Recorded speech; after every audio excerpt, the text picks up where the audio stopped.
ఆత్మీయ ధ్యాన మిత్రులందరికీ స్వాగతం, సుస్వాగతం. అందరికీ నమస్కారం అండి. Welcome back to our channel, Padmaja Patriji meditation channel. నా పేరు పద్మజ, నేను బెంగళూరు నుంచి. మరి ప్రతిరోజు మనం ధ్యానం చేస్తున్నాం, స్వాధ్యాయం చేస్తున్నాం, సజ్జన సాంగత్యం కూడా చేస్తున్నాం. మరి ప్రతిరోజు స్వాధ్యాయంలో భాగంగా ఏదో ఒకటి తెలుసుకుంటూ ఉన్నాం. జూమ్లో కానీ, షార్ట్ వీడియోస్ కానీ, నార్మల్ వీడియోస్ కానీ ఏదో ఒకటి చేస్తూనే ఉన్నాం మనం పద్మజ పత్రిజీ మెడిటేషన్ ఛానల్లో. మరి దీనంతటికీ కారణమైన మూల స్తంభం, ఫౌండర్ బ్రహ్మర్షి పితామహ పత్రిజీ దంపతులకు హృదయపూర్వక ఆత్మ ప్రణామాలు తెలియజేసుకుంటున్నాను. నాకు జన్మనిచ్చిన నా తల్లిదండ్రుల పాదాలకు హృదయపూర్వకంగా ఆత్మ శుభాంజలి తెలియజేసుకుంటున్నాను. నన్ను ఆధ్యాత్మికంగా, ఆర్థికంగా, పూర్ణ ఆరోగ్యంగా ఎంతో ఉన్నత స్థితి నుంచి ఉన్నత స్థితికి ఎదగడానికి మూల కారణమైన పరమగురు మండలికి హృదయపూర్వక కృతజ్ఞతలు తెలియజేసుకుంటూ మనం ఈ చిన్ని బుక్ గురించి, చిన్నదండి, చాలా చిన్నది, స్వాధ్యాయం చేసుకుందాం. ఇదేంటంటే రామ్తా బుక్ దివ్య జ్ఞానామృతం. ఇది చూడండి, వెనకల చదువుతాను నేను. ఈ పుస్తకం రామ్తా అందించిన హూ ఆర్ వీ రియల్లీ, మనం ఎవరు అనే దాని గురించి అనే గ్రంథానికి అనువాదం ఈ బుక్. రామ్తా జ్ఞానంలోని కొన్ని పదాలను ఎంచుకొని ఆ పదాల ద్వారా రామ్తా భావాలను అర్థం చేసుకుని మనం రామ్తా గురించి తెలుసుకుంటూ వస్తున్నాం కదా. మనందరికీ అర్థమయ్యే విధంగా అనువాదం మాత్రమే.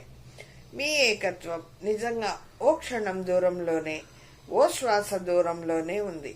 మీ అంతరపు లోతుల్లో దేనితోనూ అన్యంగా ఉండకూడదని ఒకసారి గట్టిగా మీరు అనుకుంటే మళ్ళీ అన్యంగా ఎప్పటికీ మీరు ఉండరు. కేవలం మీ వ్యక్తిత్వపు తీరుతోనే, మీ సంకుచిత సంకల్పంతోనే మార్పు చెందిన మీ ఆలోచన సర్వంలో నుంచి మీరు విడబడిపోయారు. ఏదైనా సరే మనం ఒకసారి గట్టిగా ఆలోచన తీసుకుంటే, సంకల్పం తీసుకుంటే మనసు ద్వారా అది స్థిరంగా ఉండిపోతుంది. మీకు మీరే సంకుచితంగా ఆలోచించుకొని మాటికి మారుస్తూ, ఫర్ ఎగ్జాంపుల్ నాకు కారు కావాలి అనుకున్నాం, అలా కాకుండా కొంచెం నచ్చిన కారు కావాలనుకున్నాం అనుకోండి, మళ్ళా కొంతసేపటికి ఆ అఫర్మేషన్ మార్చి నాకు పెద్ద 3 అంతస్తుల బిల్డింగ్ కావాలి, ఇంకా బాగా డబ్బులు వస్తాయి, ఈ విధంగా ఆలోచన మార్చుకోవడం నాట.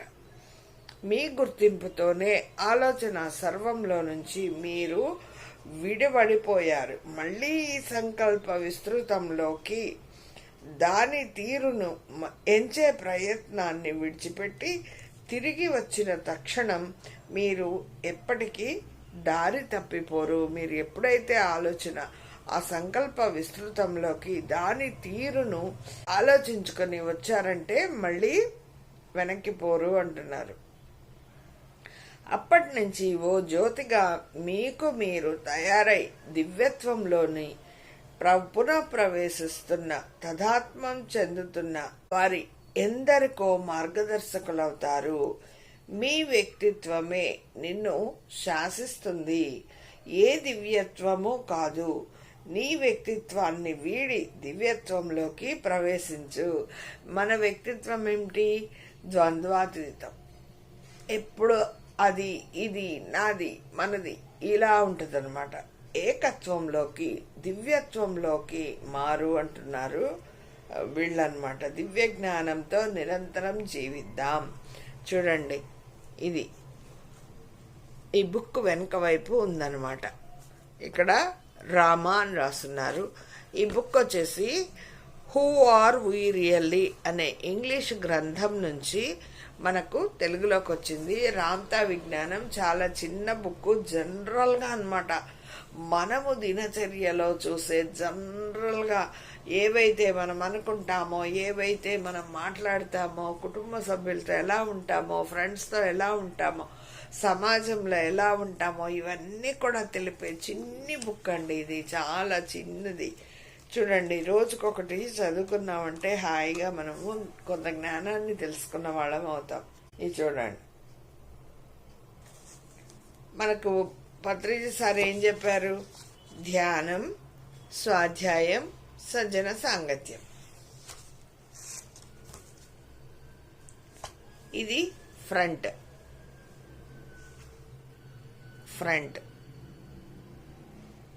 ధ్యాన ముద్రలో ఐకాన్ అన్నమాట. ఎంత చక్కగా మనకు పూల బాట పరిచి ఏర్పరిచారనమాట పత్రిజీ సార్.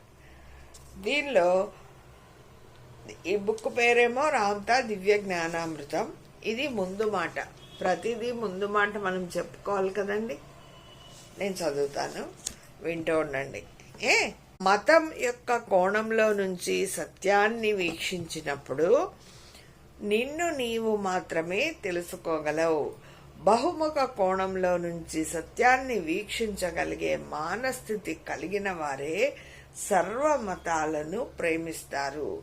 ఈ భూలోకంలో సర్వస్వాన్ని ప్రేమించమంట. ముందు మాటలో ఏముంది అంటే, ఒక గొప్ప పని కోసం ఒక విద్యార్థిలా ఆ బోధనలోని నిజమైన భావాన్ని ఆచరణలో పెట్టి దాన్ని అనుభవంలోకి తెచ్చుకోవాలన్న కాంక్షలు అంటే కోరికలు కలిగి ఉండటమే అన్నిటికన్నా శ్రేష్టమైన పద్ధతి అని అర్థం చేసుకున్నాను. ఇది రాస్తున్నారు రచయిత. ముందు మాట, ఎవరైనా ఫస్ట్ ముందు మాట చెప్తారు కదా. మరి ఆత్మతత్వాన్ని నిజాయితీగా అన్వేషణ చేయటం మొదలుపెట్టినప్పుడు మాత్రమే మనము దాని యొక్క అంతరాళ లోతుల్లోనూ వర్ణాలు ప్రచండ మెరుపుల ప్రకాశం నుంచి ఆ ముత్యపు కాంతులినే వివేకాన్ని సంపూర్ణంగా ఆకళింపు చేసుకుని గ్రహించడం మొదలవుతుంది. అది మాటల్లో పరిపూర్ణంగా వ్యక్తపరచలేని ఆత్మ సాక్షాత్కారానికి వ్యక్తిగతంగా ఒకరు చేసే నిజమైన ప్రయాణం. మనం ఎవరైనా సరే, మనం ధ్యానంలోకి వచ్చాము, సత్య సాధన సత్య శోధనలో ఉన్నాము, మనం ఎవరు ఏంటి తెలుసుకోవాలనుకుంటున్నాము అని మనము ఆధ్యాత్మిక పుస్తకాలు చదువుతున్నాం, ధ్యానంలోకి వచ్చాము, మనం ఆత్మీయ మిత్రులమయ్యాము, పిఎస్ఎస్ఎంలో మూమెంట్లో ఎంతో చక్కగా ఒకే గూటి కింది పక్షులమయ్యాము, ఎంత చక్కగా ధ్యానం చేస్తున్నాం, మనలోని రుగ్మతలన్నీ పారద్రోలుకుంటున్నాం, మనం ఏంటి అని తెలుసుకుంటున్నాం, ఒక మన ప్రణాళిక ఏంటి, మనం ఈ భూమి మీదకి ఎందుకు వచ్చాం, మనం ఈ భూమి మీద ఎందుకు జన్మ తీసుకున్నాం, జన్మలు అవుతూనే ఉన్నాయి, పునరపి జననం పునరపి మరణం మన ఆది శంకరాచార్యుల వారు చెప్పారు. మరి ఉద్ధరేదాత్మానమన్నారు శ్రీకృష్ణ భగవానుడు భగవద్గీతలో. మరి మన ఆత్మను మనం ఉద్ధరించుకుంటే కదా మన కర్మ ప్రక్షాళన చేసుకొని జన్మ సార్థకం చేసుకుంటాం. మరి ఇలా సార్థకం చేసుకోవాలంటే నీలోని ఆత్మతత్వాన్ని గుర్తించు, ఆ దాని యొక్క అంతరాళ లోతుల వర్ణాలు ప్రచండ మెరుపుల ప్రకాశం తెలుసుకో అంటున్నారు. మరి రామ్తా బోధనలు తమ సొంత అస్తిత్వమును కలిగి ఉండడం వల్ల వాటిని ఒక ఖచ్చితమైన కోణం పరిధుల ద్వారా చదవడం ఎంతో అవసరం. రామ్తా యొక్క బోధనలు మానవాళి యొక్క విజ్ఞానం వివేకాలను ఏ విధంగా విస్తృతమైన ప్రాముఖ్యతను కలిగి ఉన్నాయో గుర్తించడానికి ఈ పరిచయ వాక్యాలు అదనపు సాధనాలుగా ఉపయోగపడతాయి. ఈ ఏదైతే ముందు మాటలో చెప్తున్నాడో మనం ఎలా రామ్తా విజ్ఞానాన్ని పట్టుకోవాలి అనేది చెప్తున్నారు. రామ్తా బోధనలు ఒక అమోఘమైన అరుదైన తత్వశాస్త్ర ఆలోచన వ్యవస్థ, వాటి పట్ల ఒక పూర్తి అవగాహన, వాటి సారాంశ ప్రభావాలను గ్రహించడానికి అతి జాగ్రత్త పరిగణలు ఎంతో ముఖ్యం. రామ్తా బోధనలు తత్వశాస్త్ర నైజం కలిగి ఉంటాయి అని అంటాం. రామ్తా బోధనలు తత్వశాస్త్ర నైజం కలిగి ఉంటాయి. ఎందువల్ల అంటే అవి మానవ జాతి ఉనికిని, మానవ వ్యక్తిత్వం గురించిన మూల ప్రశ్నలు, మన పుట్టుకలు, లక్ష్యాలు, మంచి చెడుల లక్షణాలు, ఆత్మ, చావు, పుట్టుక, ప్రపంచం, ఇంకా ఇతరులతో మన సంబంధాలు మొదలగు వాటి దృక్కోణం గురించి చెప్పబడింది. మరి రామ్తా విజ్ఞానం అంటే ఏమిటి? ఇంకా వైట్ బుక్, చాలా చాలా బుక్స్ ఉన్నాయండి, రామ్తా బుక్స్. అసలు ఈ రామ్తా ఎవరు అనేది కూడా మనము లెమోరియన్స్, అట్లాంటియన్స్ కి జరిగిన సంఘర్షణలో తాను ఎంత ఒకేసారి జన్మ తీసుకున్నారు. మరి రామ్తా గారు తాను తెలుసుకున్నదంతా మీ అందరికీ చెప్పడానికే నేను వచ్చాను, అందుకే రామ్తా విజ్ఞానం అంటారు. తాను తెలుసుకున్నది ఏమిటి అనేది అందరికీ చెప్పడానికి జేజెడ్ నైట్ అనే ఆవిడికి వాకిన్ అయ్యి అదృశ్య రూపంలో అంతా చెప్పారనమాట. వాకిన్ కాదు, అదృశ్య రూపంలో అంతా చెప్పారు. మరి ఈ విజ్ఞానాన్ని మనం తెలుసుకుంటున్నాం. కొత్తగా అసలు తెలియని వాళ్ళు తెలుసుకోవచ్చు. గూగుల్లో కూడా చాలా ఉన్నాయండి. మరి రామ్తా బోధనలు తెలియచేసే విధానంలోనే వాటి ఆదేశాలు అంతర్భాగమై ఉన్నాయి. ఆ బోధనలు ఒకానొక నిర్దిష్టమైన విషయాన్ని గురించి ఆలోచింపచేసే మేధోవంత వ్యాసంగాలే. ఏదైనా సరే మనల్ని ఆలోచింపజేస్తున్నట. మన దినచర్యలో చుట్టూ ఉన్న చావు పుట్టకలు, ప్రపంచము, ఇంకా ఆలోచనలు, ఇవన్నీ కూడా మన ఆత్మ ఎదుగుదల, ఇవన్నీ కూడా తెలుస్తాయి. మరి రామ్తా యొక్క ఆలోచన ప్రకారం ఈ భౌతిక శరీరం నుంచి మరి పదార్థ ప్రపంచం కేవలం వాస్తవ జగత్తులో కనిపించే ఒకానొక కోణం మాత్రమే. నిజానికి శక్తి, ఉనికి లేక చైతన్యాలతో కూడుకుని ఉన్న వాస్తవ జగత్తు యొక్క ప్రభావము, వీటి గురించి తెలుసుకోవచ్చు అంటున్నారు. పదార్థాలే ఈ భౌతిక ప్రపంచం. ఈ ప్రపంచం చుట్టూ ఏదుందో సహజమైన, అంటే మనం ఏవో పురాణాల్లో జరిగినవి అవన్నీ కాదు, వర్తమానంలో మనకి ఏమైతే జరుగుతున్నాయో అవే రామ్తాకు జరిగాయని చెప్తున్నారు. ఒక మానవ వ్యక్తిత్వాన్ని అత్యుత్తమంగా వర్ణించాలి అంటే చైతన్యం మరి శక్తి సృష్టిస్తున్న ప్రాకృతిక వాస్తవంలో ఏముందో అదే తెలుస్తుంది అంటున్నారు. మరి ఈ భౌతిక ప్రపంచం చైతన్యం మరి శక్తి యొక్క 7 స్థాయిలలోనూ ఒక స్థాయి మాత్రమే. రామ్తా పరిణామ సిద్ధాంతంలోని సాక్షిని వాడుకొని తన చైతన్యం మరి శక్తుల భావాన్ని వివరిస్తారు. ఆయన మానవ చైతన్యం మరి శక్తిగా వర్ణించడాన్ని, దేవుడు అన్న భావాన్ని సృష్టికర్త సర్వాంతర్యామిగా ఉపయోగించారు. శక్తుల భావాన్ని అంటే చుట్టూ ఉన్న మనుషుల శక్తుల్ని, ప్రకృతి శక్తిని, అన్నిటినీ ఆయన మానవ వ్యక్తిత్వం చైతన్యం మరి శక్తిగా వర్ణించటాన్ని, దేవుడు అన్న భావాన్ని సృష్టికర్త సర్వాంతర్యామిగా ఉపయోగించారు.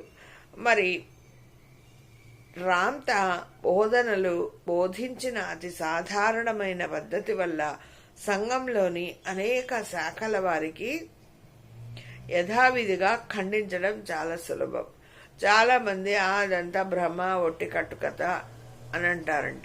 చూడండి, తాను 35,000 సంవత్సరాల క్రితం ఎప్పుడో అంతరించిపోయిన లెమోరియా అన్న ఖండం మీద ఒకానొకప్పుడు జీవించాను అని, తాను ఒక శాశ్వత దైవం, చైతన్యం మరి శక్తి అని అంటారాయన.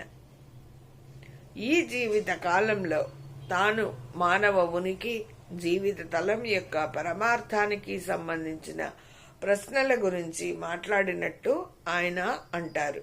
ఇంకా తాను తనదైన గమనిక, ఆలోచన పూరిత భావాలను తరచి చూసుకుంటూ నిర్వాణం పొంది ఈ భౌతిక ప్రపంచాన్ని, మరణాన్ని జయించాను అని వివరిస్తారు. ఆయనకు మరణం లేదు. ఆయన డైరెక్ట్గా ఏదైతే శరీరం ఉందో ఆ శరీరంతోనే ఉన్నత లోకాలకు వెళ్ళిపోయారు. మరి అందరూ చనిపోవడము, బాడీ అక్కడ పడిపోవడం, జ్యోతి వెళ్ళిపోవడం జరుగుతుంది. కానీ రామ్తా గారికి మాత్రం డైరెక్ట్ బాడీతోనే వెళ్ళిపోయారంట. నేను మరణాన్ని జయించాను. తన భౌతిక శరీరాన్ని మన స్థాయికి తీసుకెళ్లి చైతన్యం, శక్తి యథావిధిగా ఎరుక కలిగి ఉండి సంపూర్ణ స్వేచ్ఛతో సృష్టిలోని ఎటువంటి విషయాన్నైనా అపారమైన అనుభూతితో తెలిసిన దాన్ని తెలియనట్లు చేస్తూ కొనసాగుతూ ఉండే ఒక మార్గాన్ని గ్రహించానని ఆయన బోధించారు. ఈ విధానాన్ని ఆయన అధిరోహణం అంటారు. దీన్ని అధిరోహణం అంటారు. చూడండి, ఇక్కడ ఎప్పుడో 35,000 సంవత్సరాల క్రితం అంతరించిపోయిన లెమోరియా అనే ఖండం మీద ఒకానొకప్పుడు జీవించిన రామ్తా గారు జెడ్ నైట్కి ఈ విషయాలన్నీ అదృశ్య రూపంలో చెప్పారు. మరణాన్ని జయించాను అని కూడా చెప్పారు. రామ్తా తన బోధనలను తెలియజేసే పద్ధతి ఛానలింగ్ అంటారు. దీన్ని ఛానలింగ్ అంటారంట. నిజానికి ఈ మాటలను సృష్టించి తెలియజేసింది రామ్తాయే. ఆయన జెడ్ నైట్ అనే ఆమె శరీరాన్ని ఉపయోగించుకుని తానే స్వయంగా తన తత్వాన్ని బోధిస్తూ ఉంటారు. జెడ్ నైట్ ఇందాక మనం చెప్పుకున్నాం కదండి. ఒక్కసారి విద్యార్థులను తమ శాస్త్ర దృక్కోణం దగ్గరకు తీసుకువచ్చిన తర్వాత దానిని స్వయంగా అనుభవించి వివేకం కలిగేటట్లు వారిని పురిగొల్పుతారు. చుట్టూ అందరికీ కూడా నేర్పిస్తారు. ఈ ఆరంభ జ్ఞానాన్ని విద్యార్థులు వివిధ కోణాలలో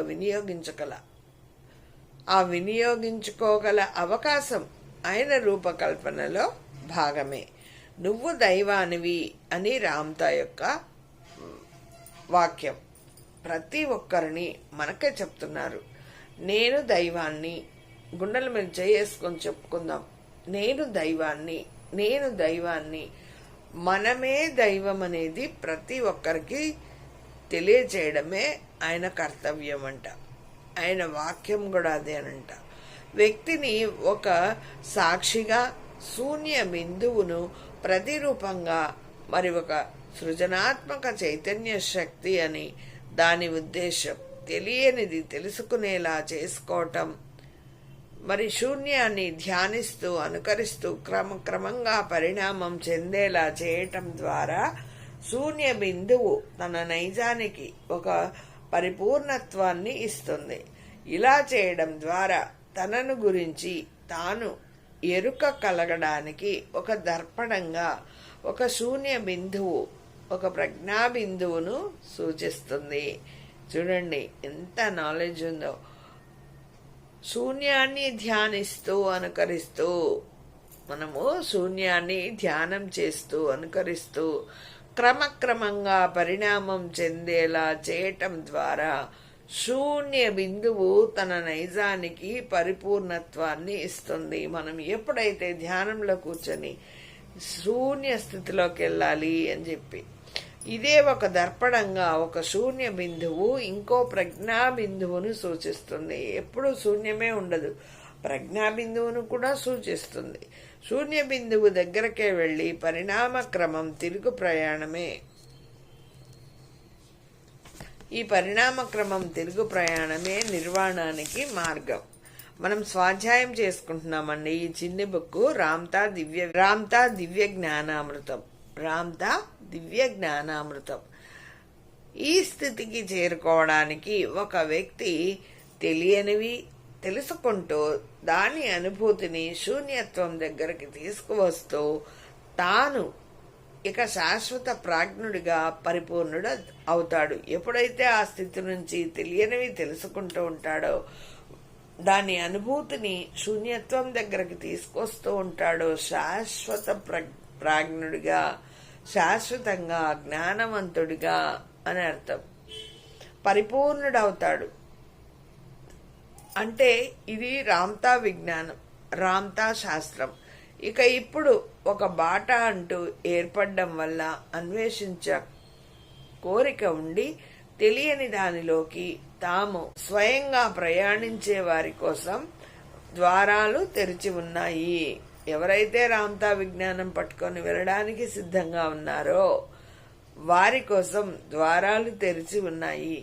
ఆత్మను, అంతరాత్మను, ఆత్మ తేజాన్ని, దివ్యాత్మను, పరమాత్మను ఈ శరీరం అనే ప్రాంగణంలో పరమాత్ముడును అనే వేడుక చేసుకోవడానికి దివి నుండి భూమికి దిగి వచ్చిన దేవదేవుడను స్వయాన నేనే అని చెప్తున్నాడు రామ్తా గారు. ఎంత క్లియర్గా చెప్పారు చూడండి. ఆత్మను నేనే, అంతరాత్మను నేనే, శ్రీకృష్ణ భగవానుడు కూడా చెప్పారు కదా, ఆత్మ తేజాన్ని, దివ్యాత్మను, పరమాత్మను ఈ శరీరం అనే ఈ ప్రాంగణంలో దివి నుండి మీదకి దిగి వచ్చిన దేవదేవుడను స్వయంగా నేనే. ఇదంతా నేను వేడుక చేసుకోవడం కోసం వచ్చాను అని చెప్తున్నారు. ప్రతిరోజు కొంత జ్ఞానాన్ని తెలుసుకుందాం. ఓకేనండి, అర్థమవుతుందా? మరి ఇదంతా కూడా మనం ప్రతిరోజు కొద్ది కొద్దిగా చదువుకుంటూ స్వాధ్యాయం చేసుకుందాం. మళ్ళీ రేపు కొంత తెలుసుకుందాం. అంతవరకు సెలవు. నమస్తే. నేను వి పద్మజ. సర్వే జనా సుఖినో భవంతు, లోకా సమస్తా సుఖినో భవంతు. ఓం శాంతి శాంతి శాంతి. జై హో పత్రిజీ. Thank you.